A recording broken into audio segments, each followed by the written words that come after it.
Okay. You can hear me, right? Okay. Hi. Yeah, you all know me. I'm Dinesh. I didn't want to go through that. It's always embarrassing. So, cut short. I know I'm in the business track, but it is not exactly a business issue. It's more of a social or social issue. You want to look at it. It's evolution of people from starting out in playing around with boxes and becoming script kiddies, and how they eventually end up making money as security consultants. It's a path which I think everybody who's here today has followed. You're at one stage of the path, whichever way you look at it.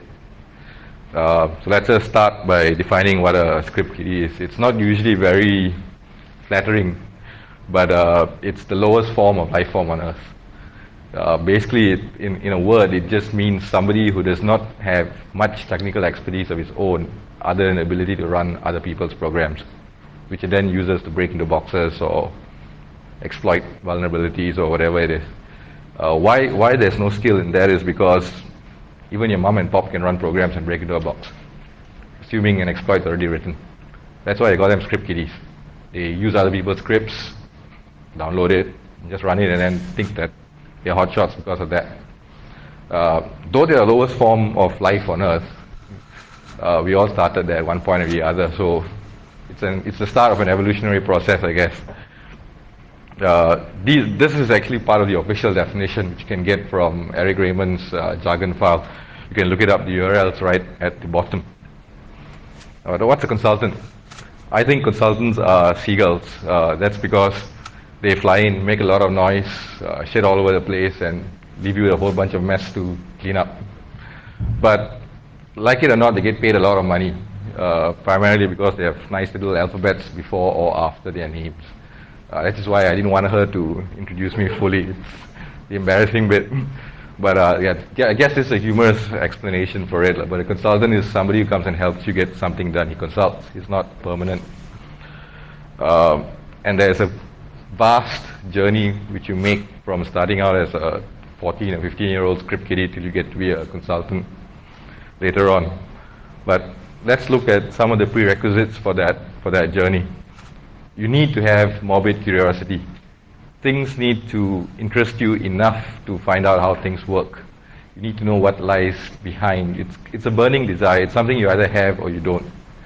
If you don't have that, you won't have passion. And if you don't have passion, you aren't going to progress on that journey. You need that passion to find out things, to surmount the barriers which lay ahead of you. You need that to progress, to learn more. You have to be able to take things apart and see how they work. It's tied into the curiosity bit.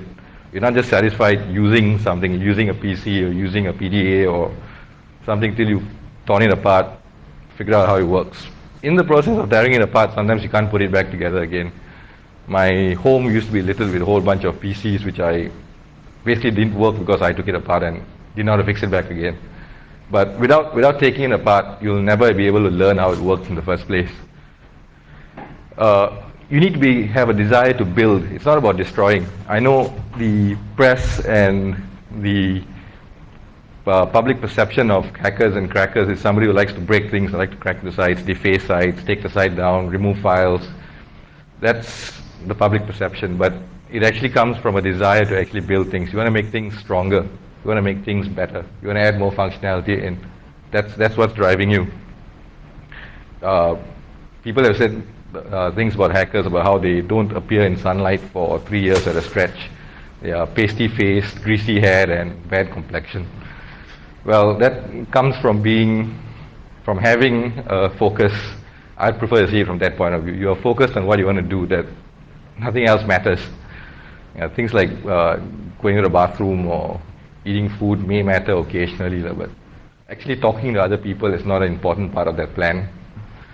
Actually having a life may not be an important part of that plan. As you grow older, things like having a life become important. So you may lose some of that focus, but it's still there in one way or the other. As a result of the first three, you are usually seen as an outcast from mainstream. I mean, like it or not, we're all outcast in one way or another. No one's absolutely conforms to what mainstream society thinks a person should be. You're outcast in one way or another, so this is just another type of it. But eventually you get maturity. that comes through time, experience, I guess. But that maturity is what helps you make that jump from being a script kiddie up through the path. But let's look at how the phone network was in the mid-80s. Largely analog circuits. Today we have a whole bunch of digital circuits. In fact, it's hard to find an analog circuit in KL or Selangor for that matter.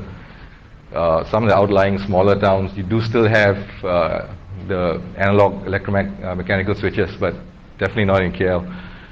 Everything was electromechanical, which meant you could actually hear the switch move, like as it switched calls from one to the other. For those of you who remember making calls in the early 80s, if you made a long distance call, you waited 3 seconds, or 3 to 4 seconds before you even heard any tone. And in that 3 to 4 seconds, if you're lucky, you could sometimes actually hear the switch move.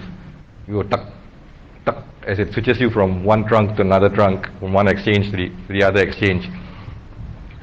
The newer switches were beginning to be put in, the electronic switches, effectively computers, large computers. They first started off being mainframes, then they became more Unix based. This came out from AT&T. After AT&T started commercializing Unix, they started putting it on their phone switches, and that opened a whole new world, which I will go into later. Today's phones, or rather the phone system today, is actually controlled by protocols, software instructions, things like that. But back when it was all analog, it was carrier frequencies. You sent a different frequency down the line, the switch did something. You sent another frequency, it did something else. You sent a combination of frequencies, it did a third thing. In fact, our DTMR phones of today are actually a throwback from this whole frequency thing. Each key on your keypad had a different frequency attached to it. So when you press the key, the switch on the other end knew exactly what number you're pressing, whether it's a 5 or a 3 or a 2. But what most people did not know, that if you pressed two numbers at the same time, the combination of both frequencies actually gave you a third new frequency, which sometimes told the switch to do something else altogether, which normal people are not supposed to know about, but telecoms technicians knew about. So sometimes we utilize things like that. That's why frequencies became very important. So you needed to know a little bit of physics as well. Your handsets were pulse dialed. A little tuck tuck tuck tuck tuck as you roll it back. I think in the phones I had in 1984, 85, they already had keypads, but they were still pulse dialed, because when you press a number, you could still hear the tuck tuck tuck tuck tuck tuck as it pulsed. An interesting anecdote then was, I think some of the older Telecom Malaysia payphones, even without putting a coin into the slot, you could just tap the receiver enough times, and you generate the same pulses, and you could actually dial a number without putting a coin in there. It didn't work 100% of the time, because you had to hit the little hook thing with the same frequency as the pulse was generating. You probably get it to work about 50% of the time, but that's half the calls you saved on. And the phone network was considered complex, even by telecom technicians. Why I say this is because people knew what they had to do, but not why they had to do that. Some manual said go there and press this button or connect these two wires together. That's what they went and did. So when some of the things we pulled, even the telecoms technicians didn't know what we were doing. That's one reason why they couldn't find us, and why they couldn't fix it to begin with. But that brought in, the state of the phone network then brought in the type of person called the phone phreaker. This is before the advent of, okay, I killed something. Okay, this was before the advent of, okay, this is before the advent of, okay, it's feedback. This is before the advent of computers and all that, when the only access device you had was the phone. Two reasons: computers were too damned expensive. Simple thing which you could put on your desk or use at home cost 10 to 15 grand. Definitely out the budget of most 15-year-old kids. So what did the phone phreaker do? He used his knowledge of frequencies, of what the electromechanical switches did, to actually bridge and get long distance calls. The whole idea was making a free call to the US, or making a free call to your auntie living in Penang, or connecting to a voice conference bridge where you talk to other people from Germany. I mean, it wasn't surprising for for you to connect to a conference probably located in Holland and then talk to other people living in Germany or the US or any other part of the world. Why that was interesting for us was because Malaysia being slightly backward compared to these other countries, the tricks which stopped working in the US or UK still worked over here. So even though it was old information, people in the US freely gave it away because they thought it was old information and useless, but it wasn't useless to me. Because our switches were like 5 to 10 years behind the line. So that really helped. Then we discovered this thing called boxing. Boxing was actually these little devices which you could make at home. A simple circuit attached to a speaker which generated a tone at a specific frequency. There are a whole bunch of boxes. There are orange boxes, black boxes, red boxes, each called for the different frequencies they generated. The most common of this was the blue box, which generated a 2600 hertz carrier frequency. What that frequency did was it actually connected you into the switch, told the switch to go into admin mode, if you will, and return you another dial tone. And from that dial tone, you could then dial any number in the world, and nobody would know anything about it. Why? Because in those days, there's no such thing as logs. Logs were not kept. When you bypassed the switch's front-facing mechanism and went into the admin thing, there were no logs. They were electromechanical switches. Little motors whirred and moved relays back and forth.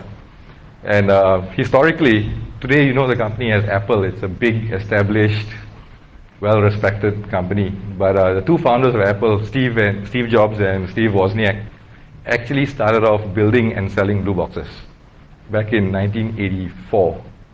So they were actually doing something which was, at that time, seen as illegal in the US before they went on to found the Apple computer. And in fact, that's where I think they built their friendship before they founded the company. So, note, all these things were happening in the US. We in Malaysia and mostly Asia, we learned from going into voice bridges and all that and figuring out other guys were talking about, and then trying the same tricks over here. While the legislation in the US at that time was pretty much ahead of Malaysia in the sense that boxing was illegal in America, but in Malaysia, there was no law which specifically said that boxing was legal. And though there was the Telecoms Act which said tampering with the phone network was illegal, they didn't specify what kind of tampering they meant. So we weren't really sure if what we were doing was illegal or not illegal. Just that it was real damn fun to do. So we used boxes to actually control the BS10 switch. And like I said, the only thing you got from then was actually talking to other people. But in 84, 85, acoustic couplers became available in Malaysia in MB Plaza. It was expensive. I think a 300 baud acoustic coupler then would have cost about 1,200, 1,300 ringgit. But it was there. And the acoustic coupler is, I'd say, the grandfather of your standard 56K modem. While your modem today, you plug in your RJ11 jack right to the back, acoustic coupler looked like a box with two cups, and you put the phone on there, so the cups went onto the handset and the microphone, and it actually generated a tone. So there was a speaker there generating those tones, and because there's a lot of noise interference from the environment and all that, you could only connect at 300 baud or 300 BPS if you want to look at it. Today, those of you on 2 meg ADSL, so then I'm going, why is the network so fast? I'm only getting 9.6K. We started doing it at 300 BPS. When you typed one character, you waited 2 seconds and character got echoed back. When acoustic couplers started coming in, and with the advent of cheaper home computers, the Apple, the Commodore, the Amiga, and the Sinclair, you suddenly could connect to the electronic switches. And that actually opened a different world because BBSs sprouted around that. People ran BBSs, which were the bulletin boards of old, which are equivalent to your web forums of today. Whether it's Hack in the Box or any other web forum, a group of people come in, post, leave a message, discuss. That's how the bulletin boards were. And BBSs weren't run over the internet. Each BBS had probably 3 or 4 incoming phone lines. So you only had 3 or 4 people dialing in at any one point of time. But because it was offline messaging, it wasn't live, it didn't matter. You just downloaded the messages you wanted to read, posted the messages you wanted to send, and then disconnected. In fact, some BBS sysops used to limit your time dialed in. They went from 1 hour to half an hour, then dropped to like 10 minutes when their user base increased. The popular BBSs in Malaysia then was Starlink. Starlink was run by the Star, CWOL, Computer World Online, and FidoNet. FidoNet was a consortium of BBSs, which grouped BBSs across the world. So you could then effectively send a message to a BBS user in the US via FidoNet. There were a whole bunch of other smaller BBSs in Malaysia and in the US. I think there were easily about 10 to 20,000 BBSs during that period. In Malaysia, I think they numbered less than 1,000. Some were smaller, some had only 5 users, some had 100. Starlink and Computer World Online were the larger two. I think the user base numbered in the high 800s. But there's a lot of commonality because people, like for example me, I was a member of Starlink and Computer World Online as well. So there's some double counting in place. And this is where what you learned earlier in phone phreaking came in handy. Because to dial in the BBS meant phone calls. And in those days, phone calls were expensive. I think it was 13 cents per call or something like that. And then every minute or something it went up. So you used your phone phreaking techniques. You used your blue boxes to get a free line and then call your BBSs and then stay online as long as you wanted. You used your boxes to get access to the central trunk switch, get another dial tone from there and call a BBS in the US, get faster news. Why wait for you to hop from one BBS? You had to go straight to the source. Got our email and software for that. And we also introduced a whole bunch of online magazines. The most popular of the three were TAP, FRAC, and 2600 magazine. TAP is the Technical Assistance Program. It was actually run by a very, very famous and today very old hacker called Al Bell. Al Bell is still alive, I think. FRAC, I think most of you have heard of FRAC. FRAC is started then, it went through a period, I think in the early 90s when the US FBI shut them down. But today I think they're quite respectable, which is disturbing. 2600, run by a guy called Emmanuel Goldstein, who took that nick from the movie 1984, is still running today back to its roots. Most of you would have first heard of 2600, I think, when they took up the defense for the DCSS case. They actually published the DCSS code and then got sued by the MPAA for publishing the code. I think it was the MPAA for publishing the code. So 2600 is mounting a defense for publishing that code. Anyway. But now with the computer and the acoustic coupler, remember modems hadn't made their entrance yet. I mean, there were modems already in the market, but Hayes 9.6K modem was probably about 5 to 6 grand, which was what it cost to get a whole Apple II anyway. So we still use acoustic couplers.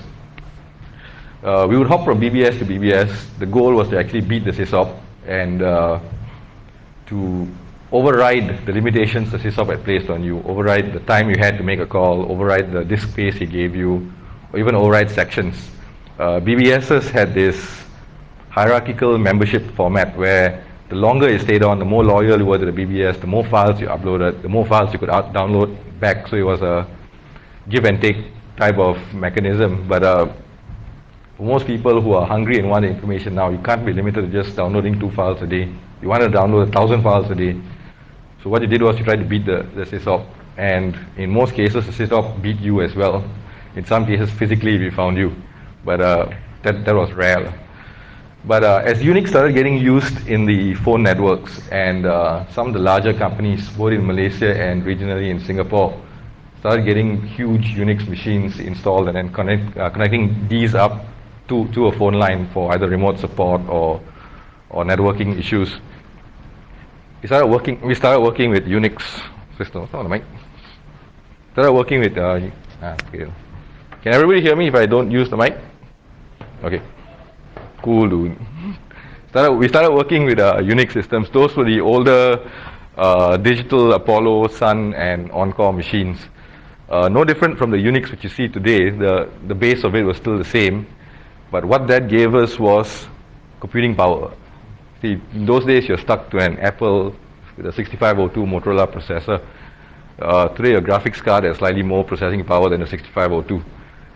So in those days we needed to compile something big, or you needed to run scan. We ran scans, but we weren't scanning network ports and machines. We were actually scanning phone numbers. War dialing, I believe it's called today. But you needed major processing power to compile your stuff, and you couldn't do it in the Apple. The reason for getting into these Unix boxes was to use the unused computing power. And they had this new thing called email. This nice little addressing format with bangs and alias symbols, which you could then send to anybody in the world. And this is cool because email got there really fast, much faster than a BBS message. Sometimes we created email accounts. I think for a short time I knew at least 6 or 7 people in Malaysia who had at digital.com email account for a while when they weren't employees of digital at all. I don't know how they got that, but it was nice. Most of the things which happened in those days, why you wanted to get onto Unix machines and why you exchange messages was effectively breaking copy protection on games. The dominant gaming machine then was still the Apple II, from the Apple II Plus, the Apple IIe. This is before the Lisa and the Mac. And people started selling games, and like any other pirate, you went around and broke copy protection so you could use those games. There's an interesting story on that with another friend, but I think it's going to come out soon. We coded in BASIC and C. This is where I got surprised because I didn't realize I was coding in Microsoft back then. It's only, I think, 5 years ago when I discovered I was actually coding in Microsoft, and I went, damn, I used Microsoft stuff. It was disturbing, but yeah, it was Microsoft BASIC then, and C for the Unix machines. And somehow you had this thrill. You were driven by adrenaline of actually getting into a machine. It's like, cool, I got in, and that drove you to try to do things further. But it was still primitive in the sense. Primitive because Unix was still new. We didn't know much about Unix. What people taught about Unix was only in the universities. Couldn't buy books about it. There are not many people in Malaysia you could talk to because most of them were like 50-year-old guys working in big companies who didn't give two hoots about a 17-year-old guy asking questions. So we learned everything we could from the BBSs and through email with other people. But a lot of people took to Unix because it was a very, very versatile operating system. It gave you a whole bunch of programming options. You could either code in C or you could use shell, either the Bourne shell or the C shell, which was a whole lot more wider in functionality than what you had on your Apples or your Commodores. Unixes were also replacing mainframes as the dominant system, which meant I didn't mention that Unixes were also more common in the sense that it didn't matter which Unix you broke into. You could find your way around that particular flavor of Unix pretty easily. They were all plus minus about the same. Whereas the older mainframes, the Amdals or the IBMs, each mainframe had its own operating system, its own command set, its own little quirk. So you had to learn different operating systems, but with Unix you just learned one. If you learn, for example, DEC Unix, you could work on Sun's early 3.1, Sun OS say 3.1 or 2.1 very easily. The switch was very easy. It didn't really matter. So that made it a very, very good system to play with.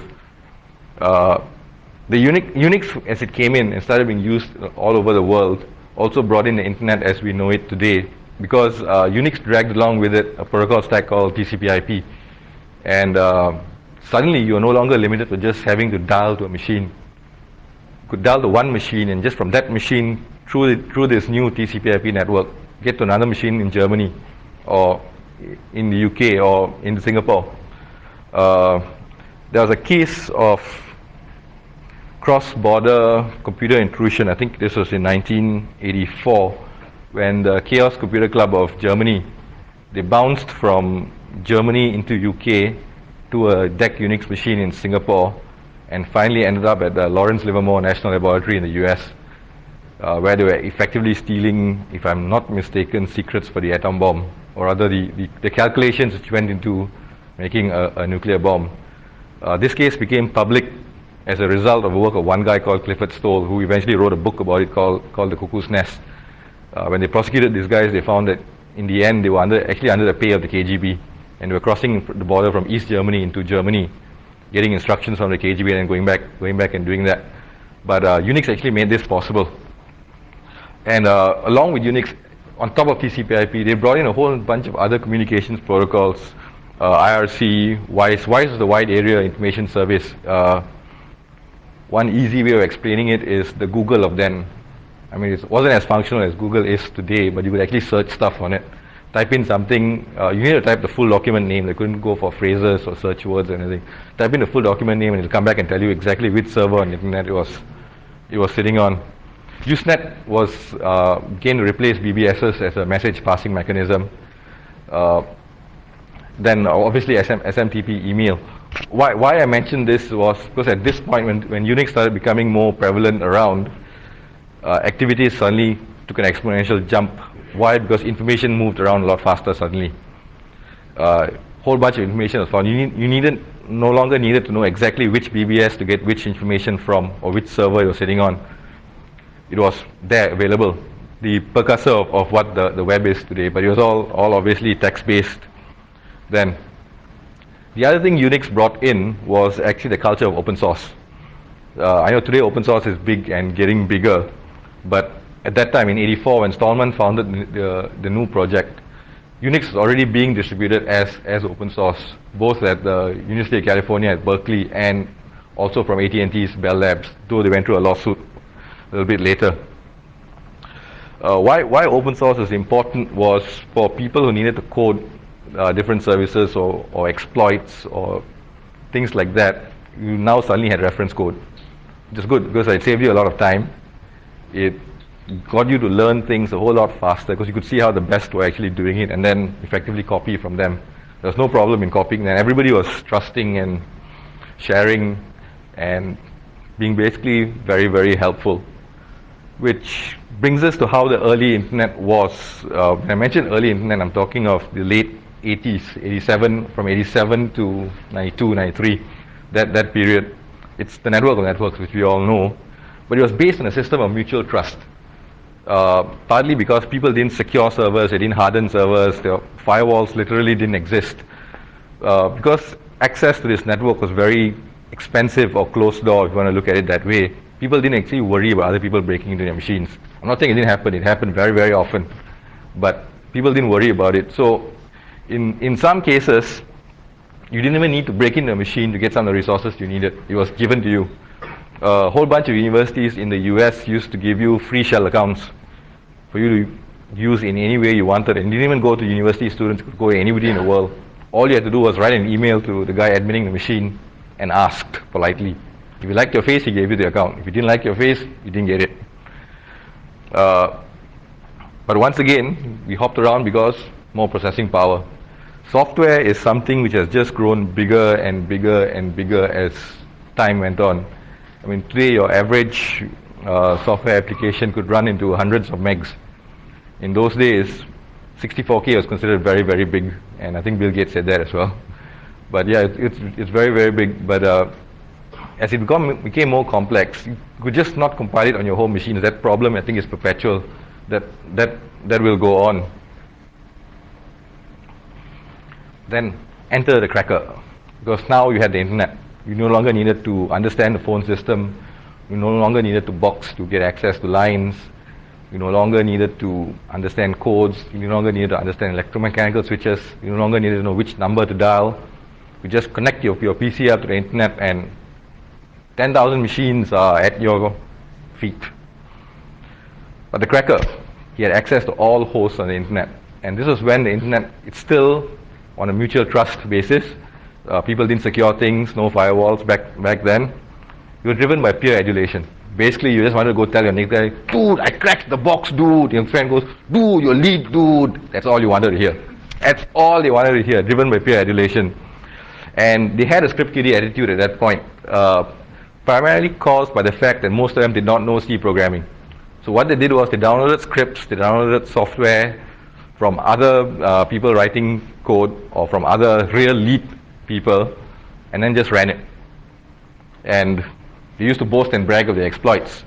And these guys were usually the first bunch of guys to get arrested, because the cops knew exactly where they were. And the moment you bragged about it, told everybody else about it, they knew where you were.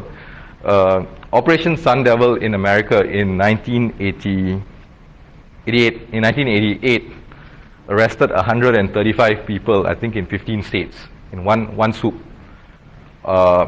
of the whole bunch of them got arrested, there were only, I think, 15 of those arrested were actually considered lead.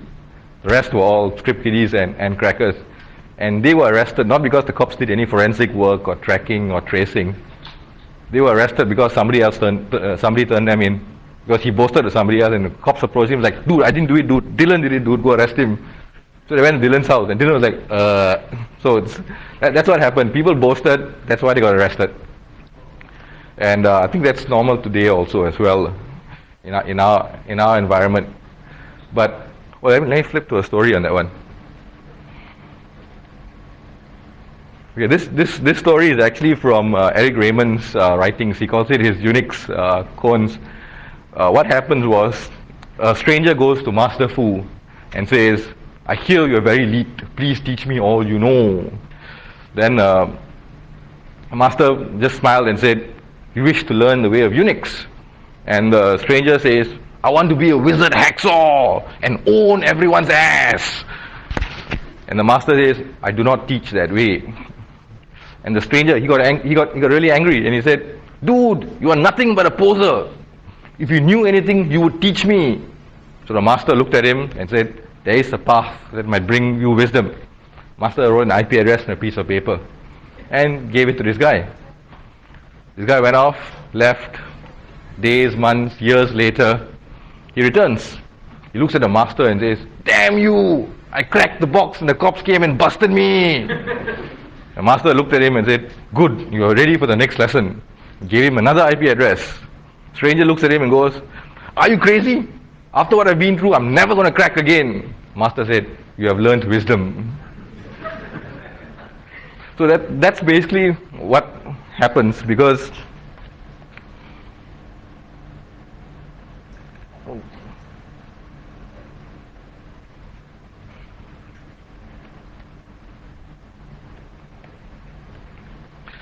as you learn wisdom, you suddenly realize that the skills that you have could be put to better use elsewhere. You become self-taught and competent. You realize that that's what you've become, and you no longer find this need to go brag or boast about it. You begin to write your own code and your own systems, no longer needing to download things from other people, because you've already learned from what other people have written. You're not just using it, you're beginning to improve on it, you're beginning to develop your own methods, your own tactics, your own strategies. And as you start doing this, and then you realize why other people don't like script kiddies, because there's actually no skill in that. Anybody can actually download code and run it. As you start doing this, you become more knowledge, you understand things in depth. You're no longer running code, you're actually writing it. While writing it, you're making mistakes, you're learning. You learn not to make the mistakes again. In the process of making the mistakes, you know how things work. It gives you a better depth of understanding of what things are. It pushes you into exploration of computer systems. I won't use the word hacking or cracking, it's actually exploration, because you are driven by the interest of finding out how something else works. You want to add to your arsenal of knowledge, not for any systems which you can Trojan later on or use for hopping, but just for knowledge. You want to know how, say, SunOS 4.2 works, or how AIX works, or how HPUX works. That's what you're driven by. And in the process of doing this, you actually discover security vulnerabilities in the systems you're learning. Because you're delving into the deepest capabilities of the systems, the vulnerabilities become more obvious to you. You see them where others don't see them. And which is where maturity is. Instead of exploiting them, you fix and you publish the vulnerabilities. You may publish exploit code to show how it can be exploited, but your intention actually is to help the guys close it, because your larger intention is to make the system stronger, and a secure system is stronger than an insecure system. As you've been doing this for a while, after a while, suddenly you look around and go like, the hell am I doing this for free for? People pay good money for this shit. Let me get in on the gravy train. You understand that the knowledge you have is power, and that there are companies willing to pay you money to do this. Power translates to living, power translates to salaries, whatever you want to call it. You start shaving, you start cutting your hair, putting Nivea cream to get rid of that bad complexion, because you want a very, very marketing friendly consultant face. People are going to hire somebody with torn jeans, going to hire somebody in a suit and a tie. Like it or not, those are realities of the world today. As you start getting into other things, you suddenly realize that there are other systems for you to explore. No longer computer systems. There's the financial system to explore, how that works. It's a very, very complex mechanism. How banks talk to each other, how funds transfer. Though it's not bits and bytes, though it's not what you're trained to do, but it's still a system. And it interests you. You try to understand how corporate mergers and acquisitions work. Why? Because it's a different system with additional knowledge based from the business world, from talking to other people, not in the tech scene. You learn new systems. It's because you're still driven by that same desire to learn. It's not just what computers you want to learn about now. It's other things. And that completes your stage. It's actually stages. Everybody goes through this stage. Nothing changes.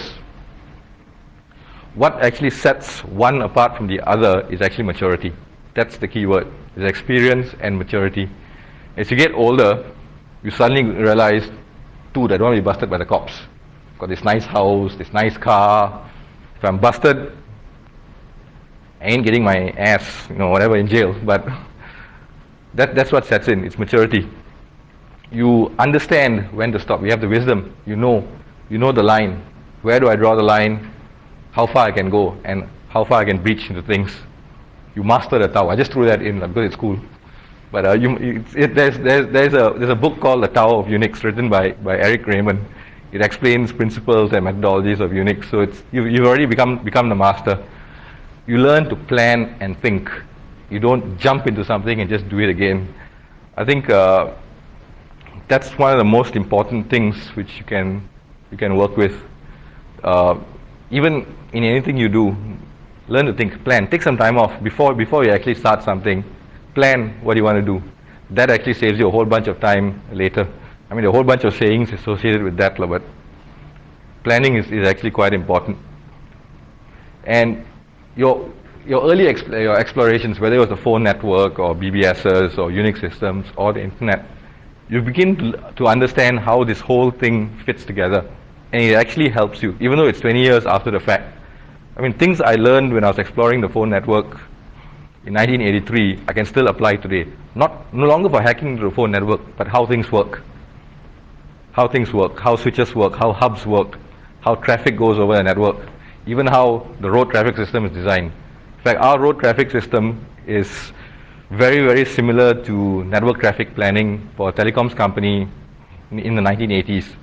If you just have an overview of KL and look at how cars move, you can see a pattern on both sides, which is why sometimes it surprises me why our dumb guys over there don't plan the traffic better to avoid the jams. It's actually quite easy if you look at it from the top. And like I said, you've changed your focus.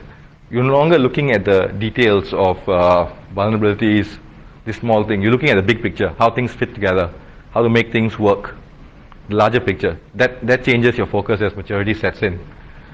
Two reasons. Number one, as you get older, you no longer have the stamina to do what a 16-year-old kid can do.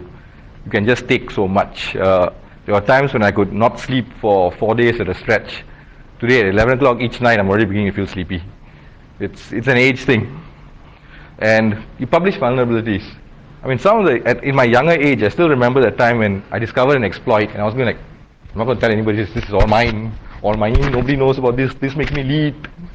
But now, it's changed. You publish, because you realize that publishing, you actually become more lead than keeping it there. But, I mean, that's not the reason, but you're driven by a different thing. You actually want to make it stronger, not to break it anymore. It changes your perception. And that brings us to the end of this one. I guess there wasn't much technical stuff in there, but are there any questions?